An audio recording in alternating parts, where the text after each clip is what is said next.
में रिवोक हो सकता है।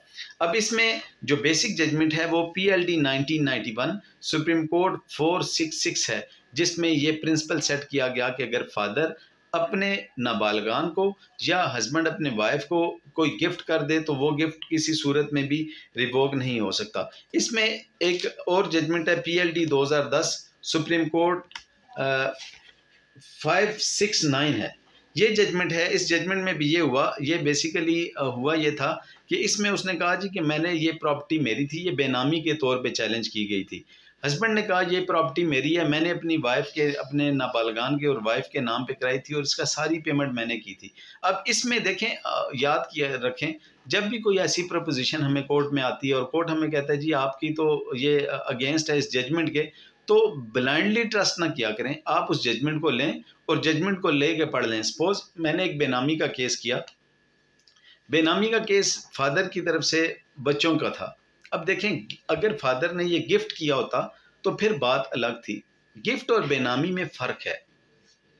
अब इसमें बेनामी में आप अगर मुलाहिजा फरमाएंगे तो ये केस था, मैंने बेनामी का केस किया हुआ था। फादर ने कहा जी 2005 में मैंने ये प्रॉपर्टी अपने बच्चों को बेनामी के तौर पे ट्रांसफ़र करवाई थी। तो ऑनरेबल जो कोर्ट थी उनकी तरफ से ऑब्जेक्शन आ गया। उन्होंने कहा जी आपकी ये तो, पहले तो ऑब्जेक्शन उनका ये आया कि आपकी जो अमेंडमेंट है 2017 की उनको हिट करता है। वो मैंने बताया कि हमारी प्रॉपर्टी क्योंकि 2005 में परचेज़ की गई थी इसलिए ये उसमें नहीं आती। 2017 के बाद अगर कोई होगी तो उसको 2017 की अमेंडमेंट की रिक्वायरमेंट होगी। हमारी प्रॉपर्टी क्योंकि 2017 से पहले की परचेज्ड है, उस वक्त हमने बेनामी कराई थी तो वो इसको हिट नहीं करेगा। अब इसमें अहम हुआ कि इसमें जब ऑनरेबल कोर्ट ने ये ऑब्जेक्शन लगा दिया कि ये गिफ्ट है, तो मैंने उन्हें PLD 2010 सुप्रीम कोर्ट 569 को मैंने जब पढ़ा तो पढ़ के मुझे ये पता चला कि बेसिकली उसमें तो गिफ्ट किया गया था, उसमें जो मोटिव था वो भी प्रूव नहीं हो सकता। उसमें उस केस में ये था कि वो ट्रांजैक्शन का, मैं केस की थोड़ी सी हिस्ट्री बता देता हूँ।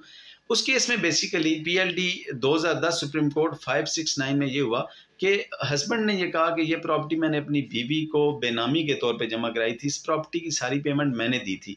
लेकिन क्रॉस एग्जामिनेशन के दौरान एविडेंस में बीवी ने ये प्रूव कर दिया कि बेसिकली दोनों सऊदी अरब में काम करते थे।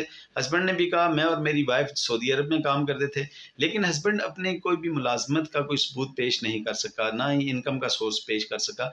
जबकि वाइफ ने वो सारा सोर्स बता दिया कि इसके, मेरे हस्बैंड के अकाउंट में जो पैसे, बेशक पैसे यहाँ पाकिस्तान में इसने पे किए थे लेकिन वो पैसे मैंने पे किए हुए थे। अब उसके बाद ये हुआ कि इनके आपस में रिलेशन स्ट्रेंज हो गए किसी भी वजह से। अब रिलेशन स्ट्रेंज हो गए तो फिर इसने आगे चैलेंज कर दिया ये बेनामी का।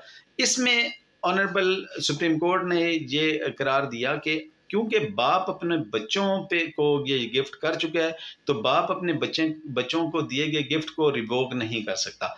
तो इसमें मैंने जब देखा तो इसमें वाज़ेह डिफरेंस नज़र आ गया कि बेसिकली ये तो गिफ्ट का केस था, वो गिफ्ट किया हुआ था और गिफ्ट करने के बाद उसने कहा कि बतौर बेनामी कराया, जबकि हमारा केस इससे मुख्तलिफ था। इसी में अगर आप मुलाहिजा करेंगे PLD 2022 सुप्रीम कोर्ट 395 तो उसमें भी बिल्कुल इसी तरह की प्रपोजिशन है। उसमें जो था 1952 में ये गिफ्ट की गई थी प्रॉपर्टी और उसमें 1970 में उनके फादर ने रिवोक कर दी थी।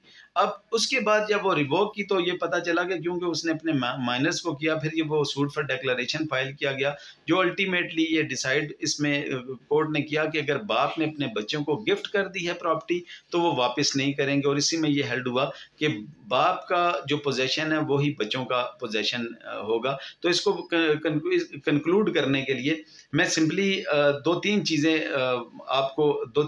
के हवाले से मैं असिस्ट करना चाहूँगा। वो यही है कि फादर अगर अपने बच्चों को कोई भी प्रॉपर्टी, अपने बच्चों को, अपनी बीवी को, अपने बहन भाइयों को अगर गिफ्ट कर देता है तो वो सिर्फ इस वजह से वो रिवोक नहीं करवा सकता कि उसमें अगर वो क्लेम लें कि इसमें पोजेशन मेरे पास है।